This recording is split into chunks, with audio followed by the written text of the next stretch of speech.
And nigga, be real to yourself before you real with anybody else.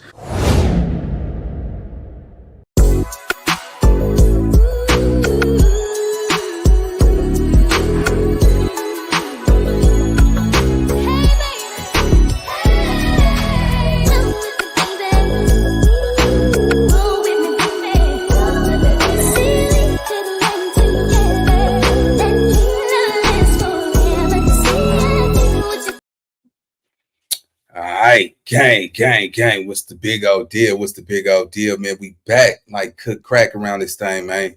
So listen, man, y'all gotta excuse the voice. I don't know if I got strep throat or something, but yeah, it's on fire. But hey, still gotta go through it. So today, man, shout out to man, dude, man, for the content, man. So I could not skip by this content, man. Let me just say this though, right?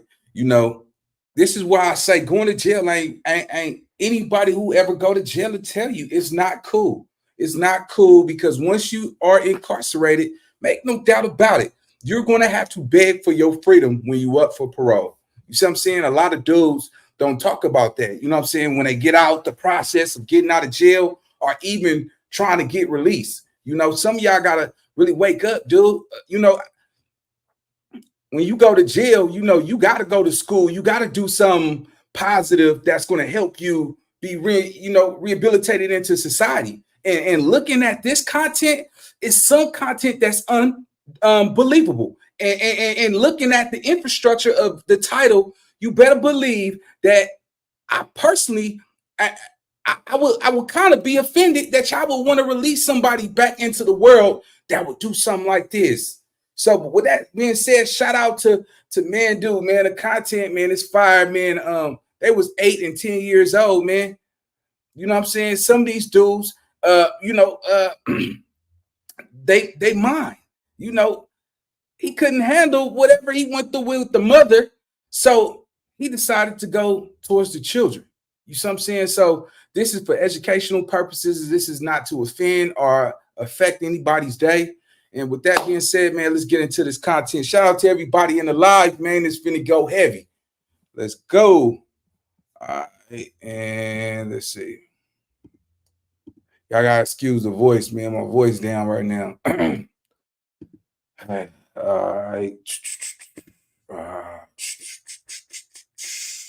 Hold on. Let's see. Here it go right here.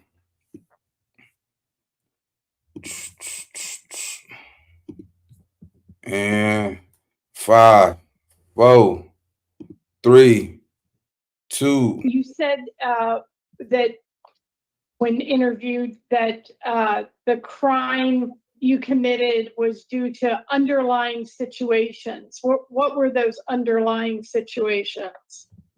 The toxic relationship that I was in and the stress that I felt from realizing that I was in a situation that I couldn't control. Okay. So you were in what you describe as an unhealthy relationship with the mother of the children, and your way of dealing with that was actually violating these young girls? Yeah, it's not an excuse, but that was the result.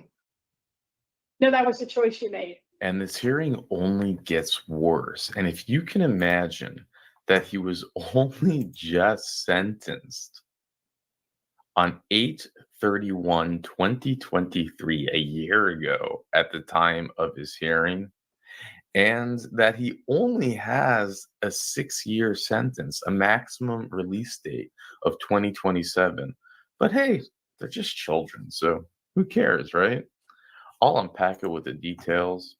See, that's I want to double back on that. Look at that, man. You know, 6 years, whatever. That girl was 8 and 10 years old, homie. You got so many people that's in this world, homie, that it's unforgivable, bro. Like 8 to 10 years, homie. You know that ain't. That's crazy to me. What up with my nigga? Dang, what's the deal? What's the deal? Hey, but nah, man. So look, man, I'm looking like this though, man. Anytime something like this happens, this just lets you know, like, man, they not trying to rehabilitate nobody. You ain't six years, bro.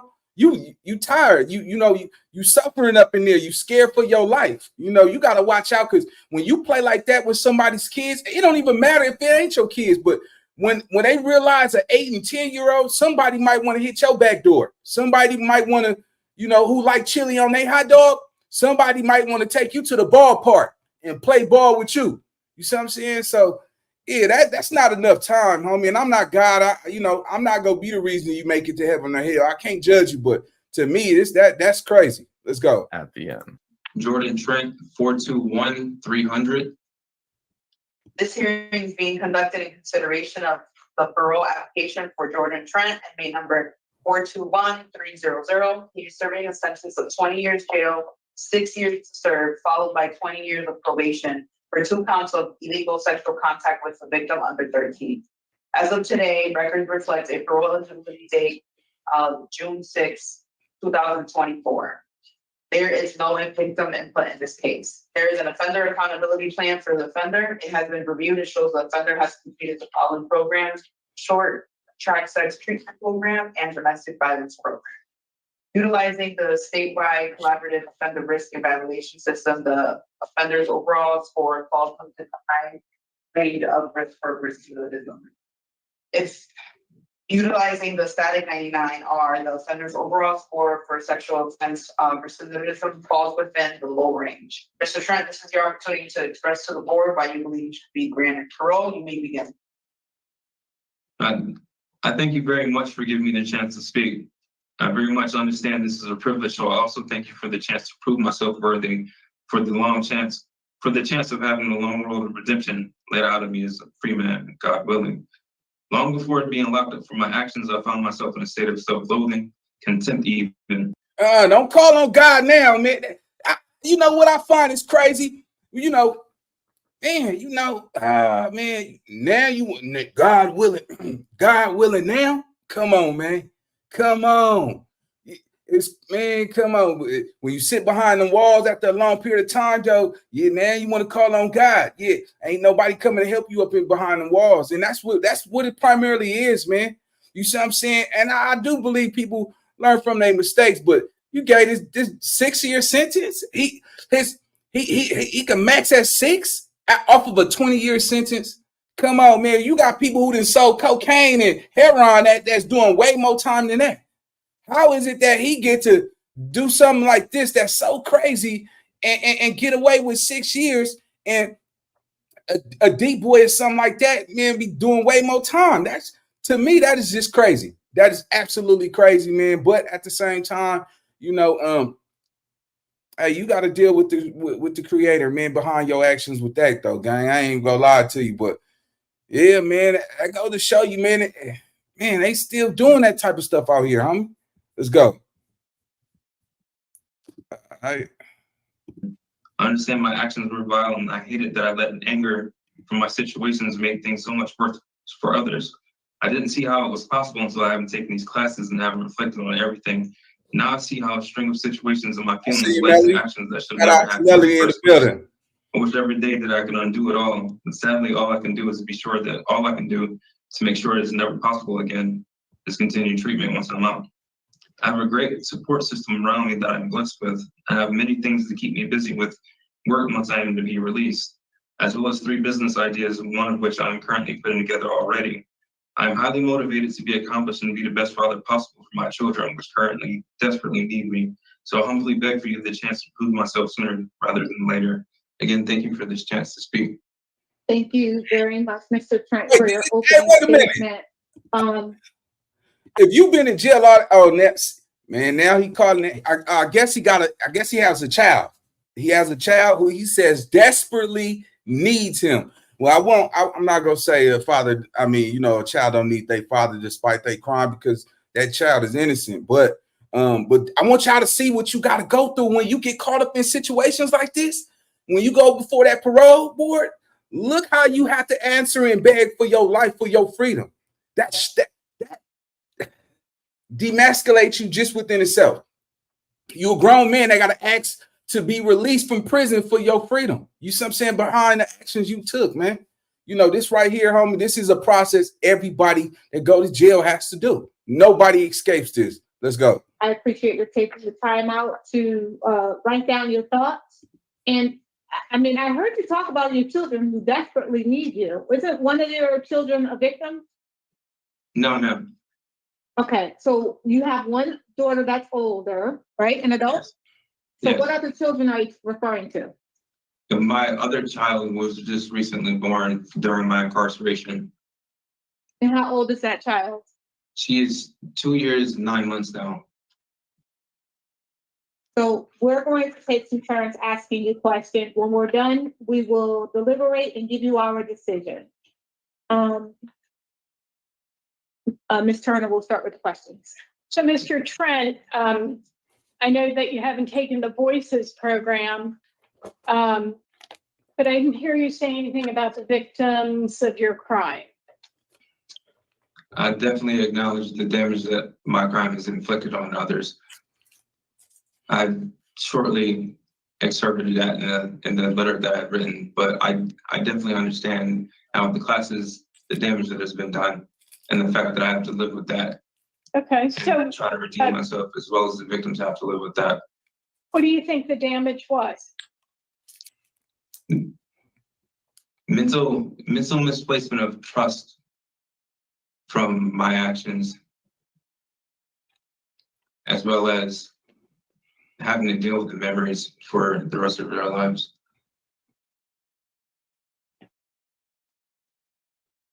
So that's trauma, Yes, ma'am. flashbacks, anxiety, probably some self-harm involved, because they're trying to, at a still young age, figure out what happened to them. Yes, ma'am. It's crimes that have no real explanation other than, the selfishness of the perpetrator. So in court, you declared your innocence. So now you are taking responsibility for your crimes?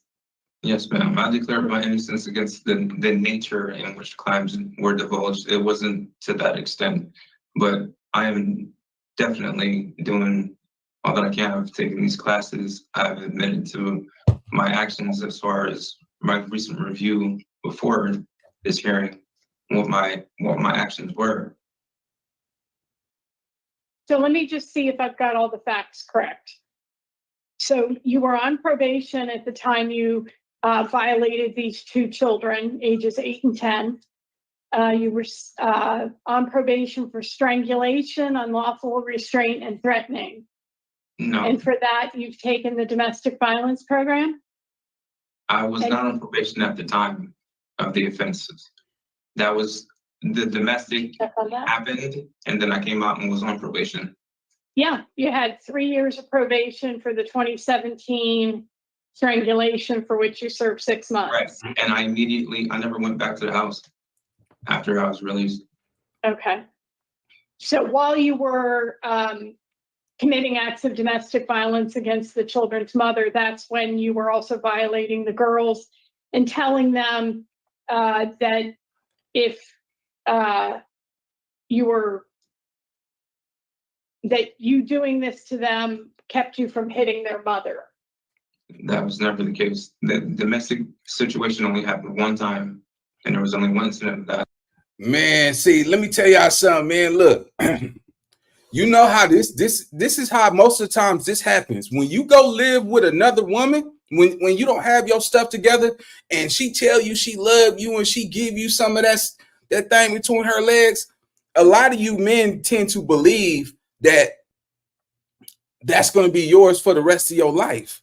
And then once you start showing her, if you're not producing nothing in that house, she's going to be turned off. She might not want to deal with you. You can't force somebody to be with you, but to do, they were 8 and 10. To get back at the mama, homie, to me personally, this is crazy to me. It shouldn't be no way your mind could fathom, ain't no doubt about it. His actions is not excusable at all, especially with strangling the mother. But them kids, I think that should be life. You should never come home once you cross that side.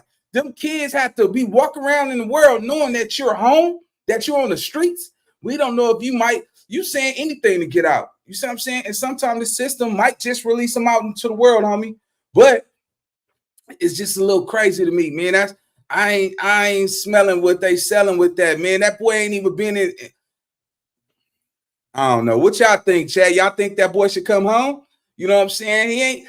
I don't even think if he have a 2-year-old daughter. I think he did about 6 years. How was that? How could he do 6 and he have a 2-year-old daughter? Nah. So I don't know. I don't think this dude is sincere, man. Let's go. There was never any priors to that, and that's why I left the house after being released. So you didn't coerce the children with the sexual offenses by telling them doing that to them kept you from hitting their mom? No, ma'am. So they just made that up. I believe so, yes. Huh. Oh, nah, you ain't even taking accountability. So, you said that when interviewed that the crime you committed was due to underlying situations. What were those underlying situations? The toxic relationship that I was in and the stress that I felt from realizing that I was in a situation that I couldn't control. Okay. So you were in what you describe as an unhealthy relationship with the mother of the children, and Yes, your ma'am. way of dealing with that was sexually violating these young girls? Yeah, it's not an excuse, but that was a result. No, that was the choice you made. Because that was the choice you made, because any other reasonable thinking person Right. in a relationship that they found to be unhealthy would remove themselves from the relationship, Correct. not choose to cope by sexually violating. Yeah, I mean, look, he's saying that just was the result. This dude he don't really get it. All he know is he tired of sitting behind the walls, man. He trying to come home. You see what I'm saying? But them girls got to wake up knowing every day. An 8-year-old, well, I don't know what an 8-year-old mind would process. The 10-year-old, I don't know that either, but I'm pretty sure that that's not nothing healthy. You know what I'm saying? Like them are babies. That's that babies. What would you want with an 8 or a 10-year-old? The mother didn't want to rock with you no more, so you gonna go for her kids? Come on, homie. I'm surprised he made it that long behind the walls. I'm pretty sure he PC'd up, because there's no way somebody of that caliber walking the main line, bro. You not, and when you look at this dude, you know he trying to hold it together, but you know that, man, that's crazy, man. You would think somebody had that dude walking bow-legged up in there. You know what I'm saying? Had that boy walking sideways. You know what I'm saying? I don't care if y'all is on a SNY yard. That dude right there, man, that's just those age range numbers for me, homie. That's no bueno, bro. That's nah, nigga. You gonna stay up in there. I don't think you rehabilitated. You know what I'm saying? But the way the justice system works, man, it seems like these dudes get less time in dealing with these children than a dope dealer. A dope dealer would get way more time than what this dude is getting. This is crazy to me. Let's go. Prepubescent children. I agree. So you have 3 standing criminal protective orders against you. Tell me what you understand that means. No contact at all. But Not through a third communication, party, electronic, no not through third party social at all. media, not Slow, friending slow, them. slow. Okay. So why would you choose, while incarcerated, to make Pruno to sell to other inmates? I was being idiotic. I was desperate for having something extra to eat, and at the time, I thought the idea wouldn't be that bad of a situation, and it turned out that it was. Oh my God. Look, make no doubt about it. This dude right here, he's definitely not sincere about his actions. And just the fact that if you look at his whole body demeanor, this dude was just, he's up for parole. He's trying to slightly take accountability, but you can see it all in his body gesture. He's not rehabilitated. Dude, this dude, first of all, he shouldn't be up for parole. Make no doubt about it. This dude is definitely a monster. This is the boogeyman, because that 8 and 10-year-old child, whatever he done in grooming them is going to imprint something on their mind for primarily their whole childhood. It's no coming back from that.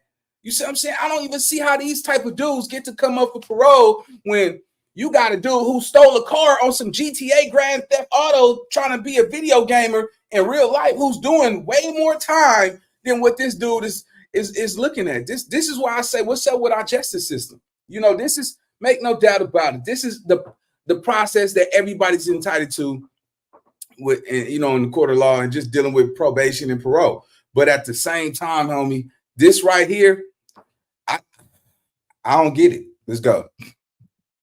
Very idiotic.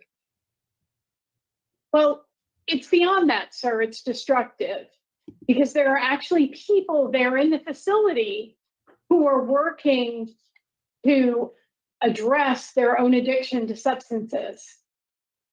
And by producing and circulating Pruno, you are undermining the recovery of potentially dozens of people there in the prison. So you get a Class A contraband ticket in March of 2022, and you do the same damn thing in May of 2023. You probably did it throughout that whole period, but you got caught again in May of 2023. Yes, ma'am. The second time it was for myself, but it doesn't excuse the behavior. You're an No, it alcoholic. doesn't.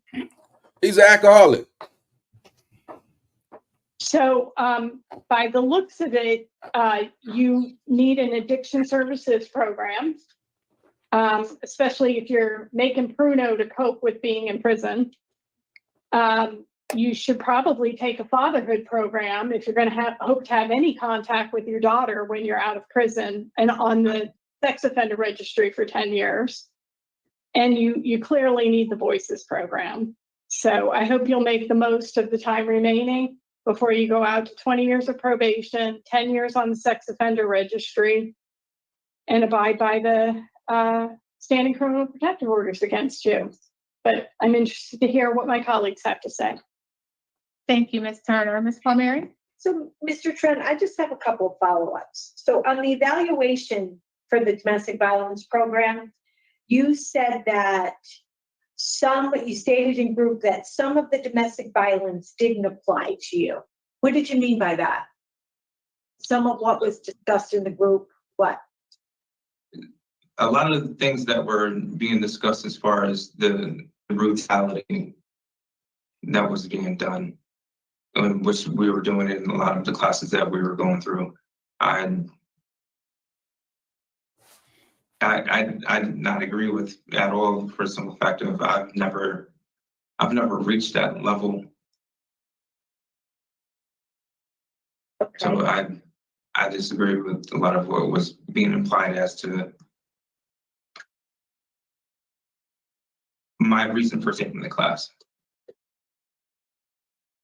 Did you find any of the class useful, helpful? Yes. I learned a lot of cognitive distorted thinking, and how being very selfish can lead to the aspect of not considering another's feelings, whether it's yelling, arguing, screaming, getting physical, and how to remove yourself from a situation once you start feeling you're getting towards that. Were you able to see yourself as being a person committing domestic violence Yes, against another? I was able to see the victim's point of view. I was able to understand the verbal, especially the verbal aspect of when I would get mad and the things that I would say. And then my other question to you is, you made a comment, and I'm not 100% sure where I read it, that the children may or may not have seen things on your phone. What did you mean by that? I was very careless with my phone a lot of the time. And I would be on my phone looking at solicited things, and I would get up and absentmindedly leave my phone alone. Sometimes I would come back. Nah, bruh. Nah, that's how you groom them. You know, kids like to play on them phones, them roadblocks and stuff like that, and kids be nosy. That's how you groom them, because you knew they'd probably be searching through your phone, bro. Like, this is what I mean. Like, you know, you ain't taking no accountability, homie. This right here could be anybody's child, bro. You know what I'm saying? You got to be careful for them uncles, them cousins. Don't let your children play with your uncle, that, you know, your brother phone and cousin phone. You just don't know what people got on their phones. And they see that and become curious. You see what I'm saying? And you can't, 8-year-old, man, look, they like the Channel 7 News. They gonna only tell you what they see. It's crazy right here. Let's go. Back, I wouldn't remember if it was on the screen still or not, but there were times where they would have my phone after I left the room, came back in, and then they're on games. So were there inappropriate things on your phone that the children should not have been witnessing? And there were very well, probably more than likely that was the case. Thank you, Mr. Trent. I just here. Thank you, Ms. Palmieri. Give us a few minutes to talk about your case, Mr. Trent. I have to be honest and say that what you're saying here today is completely different than what I've read. When the officer asked you about your responsibility for your case, you told him that you disagreed with it and that you just copped out to the charges. But now today you're saying, even it's almost like you're removed from the situation. I'm remorseful for the situation or something you said. So it's concerning to me. But give us a few minutes to talk about your case, sir, and we will give you all the decision. Go ahead, Mr. Mr. Trent, so you sit here today and you are accepting responsibility for the harm you caused these young children in violating them sexually? Yes, ma'am. Okay, so when are you going to tell your mother that you did commit these crimes? My mother knows. Oh, okay. When did you tell her?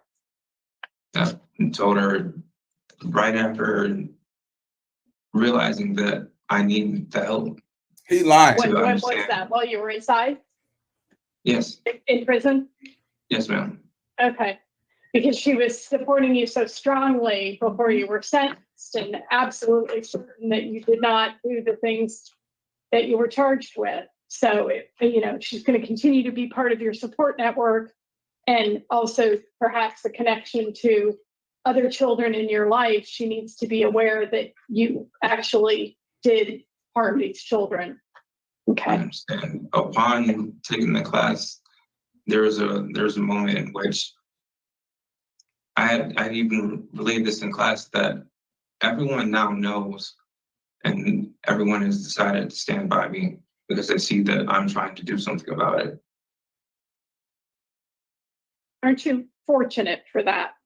On to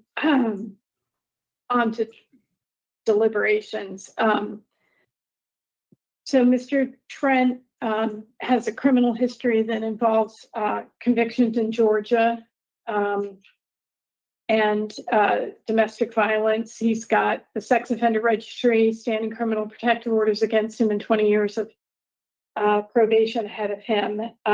So I think, as I pointed out, there are plenty of programs he can avail himself of while he continues with this period of incarceration to prepare him to be successful when he's back out in the community. The fact that he was doing the things he was doing to harm children with the, unbelievable justification of a, toxic relationship, and then coming into prison and manufacturing a crew note of, to get money on his commissary account. It's just insane. So it's a no for me. Thank you, Ms. Turner. Ms. Palmieri. I also do not find Mr. Trent suitable for parole today. The primary reports the nature and circumstance of the offense for the partial responsibility for the offense. And as you pointed out earlier, his version is varies from what the actual documents provide. Okay. All right. So the reasons for denial are inadequate evidence of offender change. Oh, hold on. Nature and circumstances, Yeah. offense on probation. Yeah. Poor institutional adjustment. Yeah. Inadequate evidence of offender change. Yeah. And I had inadequate release plan. With regard to Jordan Trent 421300, I move that his request for discretionary parole be denied for the following reasons. There's inadequate evidence of offender change. You have an inadequate release plan. The nature and circumstance of your offenses were committed while they were on probation, and your poor institutional adjustment as evidenced by the disciplinary process. Put your head You up. will not receive a new hearing. Put your head up. Don't put your head down. No, we don't. No, sir. Keep your head up. You had no problem doing what you was doing. Ain't no time. Don't look for no empathy. You didn't complete the process. You didn't explain yourself well. In denial, lack accountability, none of that. Ain't nobody's coming to save you, sir. Nobody. So this is the process you got to go through, man, when you get caught up in unnecessary situations. Let's go. Just want to acknowledge for the record that your mother did submit a support letter on your behalf. Is there a second to the motion? Second. All in favor? Aye. All right, Mr. Trent, you will receive all of this in writing. We wish you the best of luck, sir. Thank you. This concludes the hearing for Jordan Trent. Let's rehash the insanity of what we just heard. Yes, thankfully, the parole board, they did their job in this scenario, so we can't blame them. He was denied. He's not getting a rehearing. But the bottom line fact is the system, the DA, the judge, they agreed to a sentence that will result in this man getting out on his full term date. It's not a good time date. He can continue to mess up in prison as long as he doesn't pick up any new felonies. He's getting out on June 7, 2027. Oh, I can guarantee you, if the moment arose, the DA would have issued a press release. We sentenced him to 20 years because that's what his sentence is. But 14 years is suspended. His maximum release date allows it so that he will be getting out in 3 years from the time of this hearing. That's crazy. Dang. Now make this make sense. He only has to register for 10 years. Why? Why? What? So you do that to an 8-year-old? You do that to a 10-year-old? Your stepdaughters? And you only have to register for 10 years?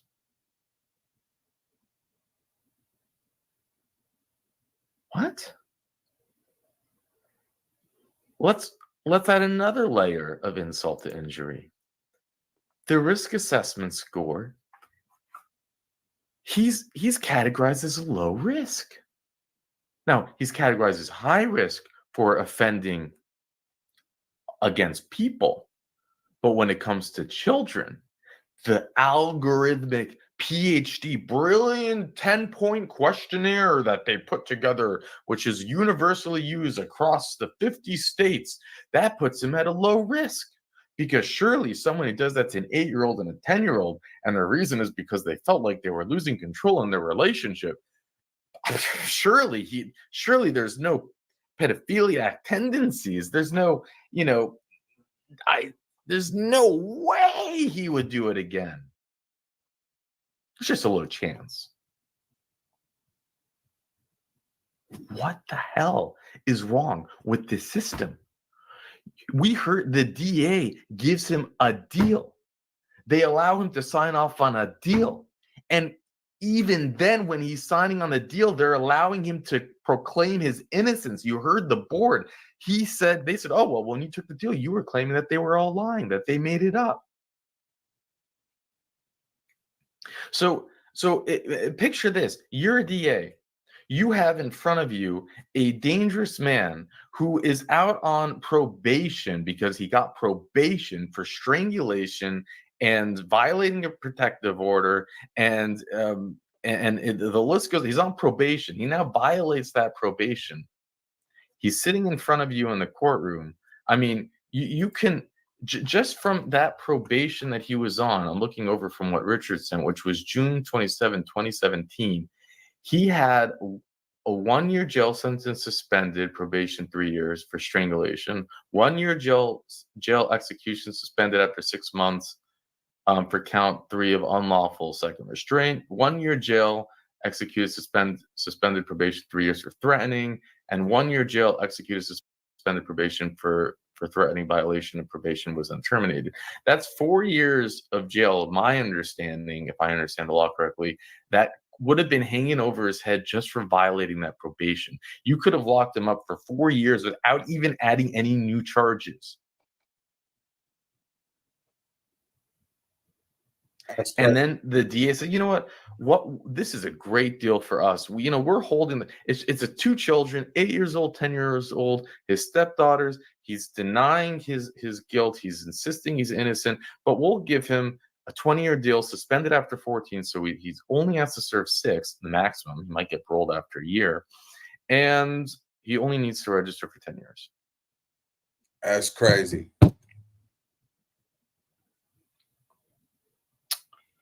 While he's in prison, he's making Pruno 2 write-ups for.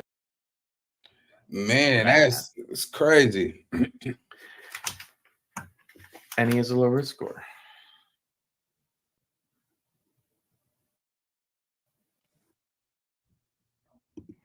All right, man. We're gonna leave it right there, man. Shout out to my boy, man, for the content, man. That's why I say, man, going to jail ain't cool, bro. It ain't nothing cool about going to jail, because once you up for parole, you have to primarily beg for your life. You know what I'm saying? And watching that,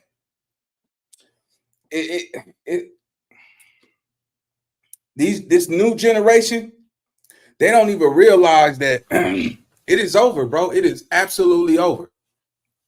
In today's society, in today's system, you can go catch a crime and you might get right back out of jail until your court date. But when you get that time, they slapping the whole book at you. You see what I'm saying? That's why I say, man, y'all got to be careful with these kids.